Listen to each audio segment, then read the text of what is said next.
So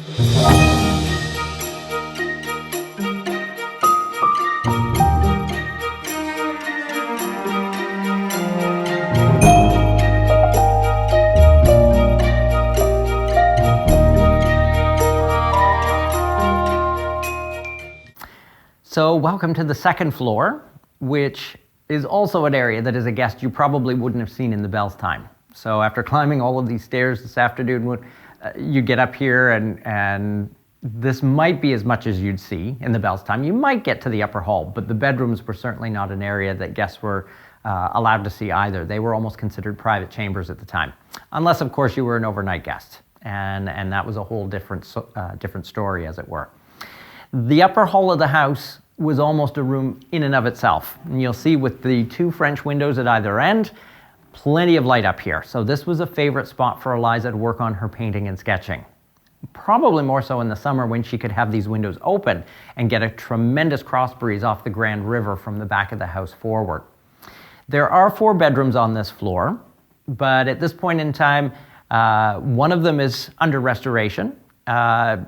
Even after many, many years of being open to the public, in fact, this house has been open to the public since 1910, we're still learning things about the house. And most recently, we discovered that Eliza and Melville, Alexander's parents, didn't share a bedroom. They each had their own room. And up until recently, we assumed that they were sharing a room and that the 4th bedroom on this floor was being used as a storeroom by the Bells. But in fact, it was Melville's bedroom. So we're just in the process of restoring it to his room. So at this point, you'll be able to see 3 of the bedrooms. The first one at the top of the stairs here was Polly's room, along with 6 other housemaids that worked for the family over the 11 years that they were here. Polly's room, as you can see, is a very good sized room. In fact, all 4 of the bedrooms are exactly the same size. And part of the reason for that is in the 1850s, when this house was built, ladies were still wearing hoop skirts. So spaces had to be big enough that they could maneuver with the hoops and not have to lift them to get around things or even get through doorways. But Polly does have the simplest furniture, as it were. So she has just exactly what she would need: a bed, a washstand, and a small chest of drawers. The other 2 bedrooms, however, are a little more elaborately furnished, and these were used by members of the family. So this room here on the left-hand side of the hall was Carrie's bedroom, Alec's sister-in-law.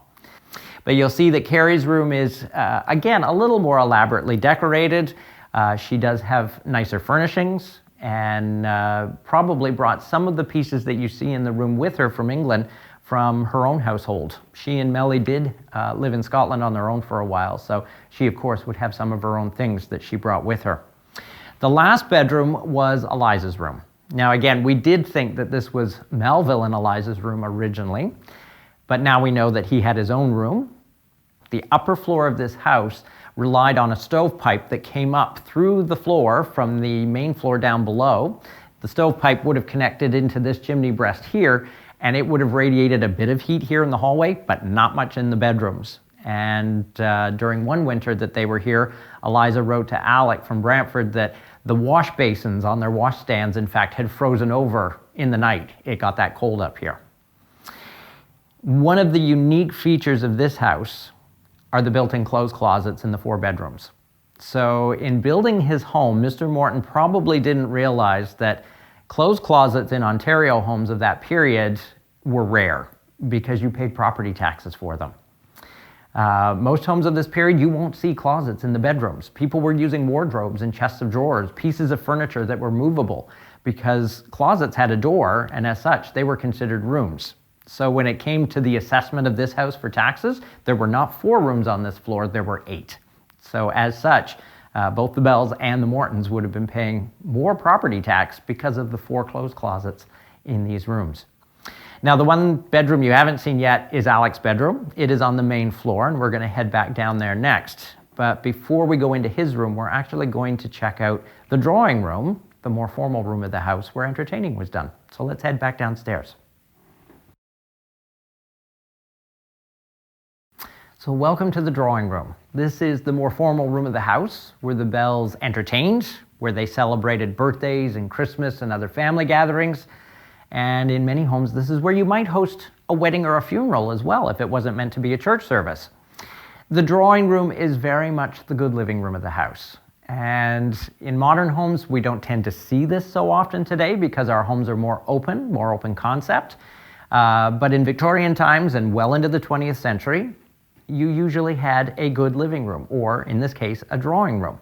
You may be wondering why they're called drawing rooms. Well, originally this space would have been called the withdrawing room because you withdrew into this room after you ate a meal in the dining room, especially if you were entertaining. And eventually it just got shortened to drawing room. It actually has nothing to do with artwork, as it were, although this was a spectacular space for Eliza Bell to display a good number of her own pieces of art. And we do have many of her watercolors in this room. This room typically has the best furniture of the house. So this is where Mrs. Bell kind of got to show off, as it were, with the family's best furniture, her favorite china, silver, and knickknacks and so on, but also with family portraits. So on the very back wall, we have portraits of Eliza and Melville. These were taken right here in Brantford the first full year they were on this farm, 1871. Above the mantelpiece is a portrait of Mrs. Bell painted in Washington, D.C. in 1883. So that's now 2 years after the Bells have sold this farm and are living in the United States. But again, Eliza was the artist of the family. So this is a room where she would very proudly display her favorite pieces. Now again, most of the furnishings in this space are original. And most of them Eliza would have picked for the home within the first few months that she was here. But this table, which has our Christmas tree standing on it, is the oldest piece in the house. It dates to about 1840, and it is also the only piece of furniture the Bells brought with them to Canada. It originally belonged to Alexander's grandfather, the first Alexander, and was a part of his home on Harrington Square in London. It was one of his favorite pieces. And so when he died, Melville felt that it should stay in the family. So it was created and shipped to Canada, and then later followed the Bells to Washington, D.C. in 1881. Thankfully, Alexander's cousin, who eventually inherited the table, thought that it should come back to Brantford, so he donated it back to the homestead in the 1920s. And it's kind of a unique piece because the top is actually inlaid marble and slate. Again, the other furnishings were purchased in this area, including Mrs. Bell's favorite chair. This little red wing chair by the mantel is where Eliza usually sat when she was in this room. And on the seat, you will see what she generally called her hearing trumpet or speaking tube. She carried it with her everywhere she went. She started to go deaf when she was only 13 from ear infections. And from that point on, the hearing trumpet was her constant companion. The long, narrow end went to her ear. The other end that looks like a funnel, she would hold out to whoever was speaking, hoping to hear what was being said. This is where Alexander's interest in teaching the deaf originated. Growing up in Scotland, he hated talking through his mother's hearing trumpet. He found it a nuisance. But keep in mind, Melville had a rule in his home. You did not complain unless you were willing to solve the problem you were complaining about. So the three boys grew up knowing there was no sense in voicing their complaints to their father. They just went ahead and tried to solve the problem. So when Alec was 10, he decided to experiment to see if he couldn't figure out a way of speaking to his mother without the hearing trumpet. And he discovered that if he pressed his lips against her forehead and spoke in his normal voice, she could understand what he was saying. Not from the sound, but from the vibration. So even as a boy, he's already learning that every sound is a vibration. And the more he learned as he grew up, brought him to the conclusion that even someone born deaf could be taught how to talk. And this is how his career as a teacher of the deaf began. His work with the deaf eventually led him to his wife, Mabel. Mabel was completely deaf. She lost her hearing when she was 5 years old from scarlet fever, but she could still talk, as most 5-year-olds can, and her parents did not want her learning sign language. They didn't want her to lose the ability to talk. And so when she was 8 years old, because there were no institutions for the deaf in the United States that taught the oral method of communication for the deaf, Mabel was sent to Germany for a year to a school for the deaf there, and excelled and came back speaking very fluent German, as well as French, and of course English. But by her teens, she was starting to sound a bit difficult in terms of her pronunciation. Her family could understand her, but others were having a more difficult time. She hadn't heard her own voice for now 10 years. She didn't know how she sounded or how she was necessarily pronouncing the words. So Alec was hired as a tutor by her father to help her improve her speech. And within months, he had her speaking well enough, most people didn't know she was deaf. He was also starting to fall in love. Alec and Mabel became very, very close friends. He spent a great deal of time with her at her family home in Cambridge, Massachusetts. And by the time Mabel was 17, Alec was head over heels in love with her.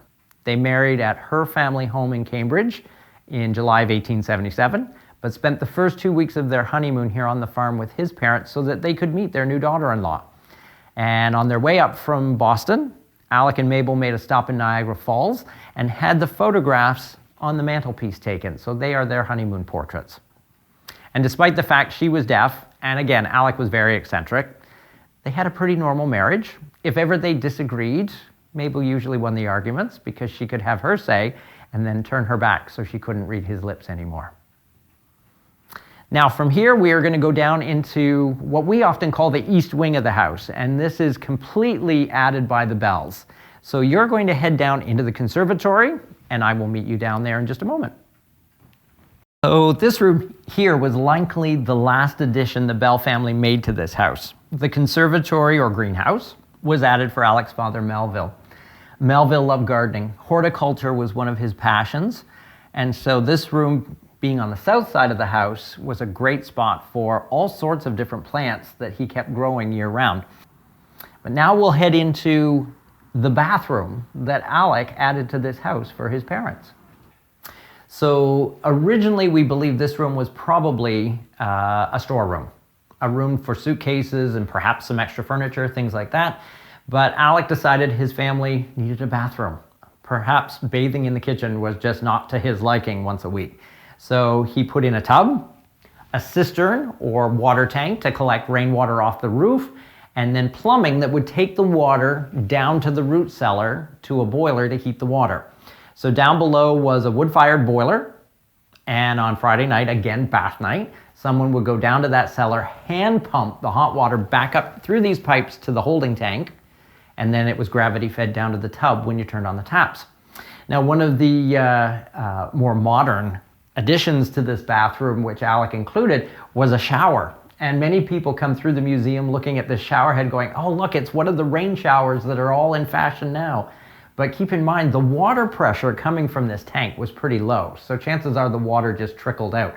And that's why there's actually no shower curtain or anything like that. But it was a good spot to get the dust of the barnyard off, especially for someone like the hired hand who would have taken his meals with the family. He'd be able to clean himself up in a hurry before he was served in the dining room. But what a luxury to have a bathroom that you didn't have to take your bath in the kitchen, as it were. And you'll notice the tub itself is actually quite long. Now keep in mind, the average height for a man at that point was about my height, so about 5'7". Ladies were even shorter, between 5 and 5'3", which is why the furniture and even doorknobs are much lower to the ground than what we're used to today. What was convenient is that it was actually just off of his bedroom, and we'll head into that space next. So this room was the first addition the Bells made to this house, and originally it was known as the laboratory. It was a room that Alec and his father used as a workroom.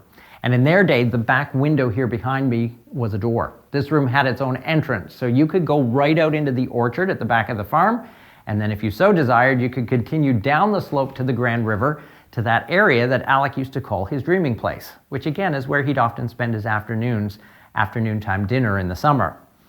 And so this then became his bedroom and study. And it was in this room, at this very table, that he sat with his father on the night of July 26, 1874, and revealed for the first time the basic principle for the telephone. Alec made the discovery earlier that day, not here in the house, but down at the back of the farm at his dreaming place. And he often said it was the waves of the river that led him on that path of discovery. Because what he had started out to do before the telephone was actually improve on Samuel Morse's telegraph. Now, Morse developed the telegraph back in the 1830s. By the 1870s, every town and city had a telegraph office. It was the basic form of long-distance communication beyond writing a letter. It, of course, was also a faster way of getting your message wherever it needed to go. But the Morse telegraph could only send one message at a time. Alec got it in mind as he did some research, even on the ship coming over to Canada in 1870, that he could improve on Morse's telegraph, and eventually came up with an idea for what he called the harmonic telegraph, or multiple telegraph, because it would actually send multiple messages on a single telegraph line. So to do that, Alec's concept was that the receiver and the transmitter of the telegraph, and this is his version, if you tuned the two together, they'd only respond to each other. And therefore, you could have a series of them all on one line, sending and receiving at the same time, and sending more messages, increasing the amount of business that a telegraph company could do. But keep in mind, he was also a teacher of the deaf and working on devices that would help his deaf students learn how to talk, one of which actually used a real human ear as part of the apparatus. And to understand how our ears work, Alec actually brought a real one home so he could take it apart to see how the auricular bones and the eardrum inside all react to sound. And what he learned from that was that vibration causes our eardrum to vibrate, or sound causes our eardrum to vibrate, it causes our auricular bones to vibrate, and together they send an electrical current to the brain that we understand as sound. He felt that if the human ear could do that, the telegraph should be able to do exactly the same thing. The difficulty was that the telegraph used a form of electricity called intermittent current, which is electricity that's on and off, which is perfect for Morse code, not so good for sound. What he discovered at his dreaming place, he eventually called undulatory current, which is electricity that undulates or moves in waves, just as sound does. And with that, he was able to build his first telephone. And that's it right there. So in the bottom is a hole. That is the mouthpiece. This is where you speak. As you're talking, this drum or diaphragm is going to vibrate, just like your eardrum is doing listening to me right now. The electromagnet above is what generates undulatory current from the vibration of your voice, and that is what travels on telephone wires. So by wiring his transmitter to a telegraph receiver, he had the first telephone. So rather than this tapping out Morse code, it was used as a receiver like this. It worked, not incredibly well. This was just the first try. You could tell someone was talking, you couldn't make out the words yet. A year later, he was ready to test his second transmitter, right here. This one is called the liquid transmitter because it uses water and sulfuric acid as part of the apparatus. This one was almost the eureka moment. And on the night of March 10th, 1876, Alec and his assistant, Thomas Watson, down in Boston, wired the liquid transmitter, once again to his telegraph receiver, this time between two rooms in the boarding house that Alec lived in. And it was that night that he transmitted the first full sentence, "Mr. Watson, come here, I want to see you." Again, it was almost the eureka moment, but Alec never intended this for commercial use because of the sulfuric acid. He was not willing to put something so dangerous into people's hands. So with his third and final model, he went back to the use of electromagnets. So here we have transmitter there on the book, and for the first time, he has created a telephone receiver. This is the telephone he brought to Brantford in 1876 to test on telegraph lines for the first time. So again, 3 tests were made. First one in private, just to test the lines with the equipment. Second test was the night that he put on the little concert in the telegraph office. And for that, he had a tinsmith make him this special triple mouthpiece. It just slides over the mouthpiece of the transmitter so that 3 ladies could sing 3-part harmony together that night into the transmitter, proving that more than one voice could be transmitted simultaneously. A week later, on August the 10th, Alec demonstrated to the public for the first time using the Brantford to Paris telegraph line. So this time, the transmitter and the receiver were 7 miles apart. But he realized ahead of time he needed more battery power. So extra power was wired down the telegraph lines from Toronto, creating a 68-mile circuit. Now keep in mind, this was public. Anybody could attend. So as you might imagine, the 2 telegraph offices in both Brantford and Paris were well filled with people that night wanting to see and hear the demonstration. Probably a good number of them believing that this guy was crazy and didn't know what he was doing. The demonstration started at 8 o'clock in the evening. The Dominion Telegraph Office gave Alec exactly 30 minutes to use the line. The call or the demonstration went on for 3 hours because everything worked perfectly that night. And of course, all the people who gathered that night wanted to try this. Not only had he proven the telephone was practical and could replace the telegraph, that test became the world's first successful long-distance telephone call. With some alterations back in Boston that fall, Alec and Watson had the first two-way conversation on the telephone in October, and within just a few months of that test, the telephone was perfected and ready for commercial use. So in literally less than 3 years, you could get a telephone installed in your house by 1877. Well, that pretty much completes the tour of the house.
So what many people don't know is that Alexander Graham Bell was in fact made an honorary chief of the Mohawk tribe.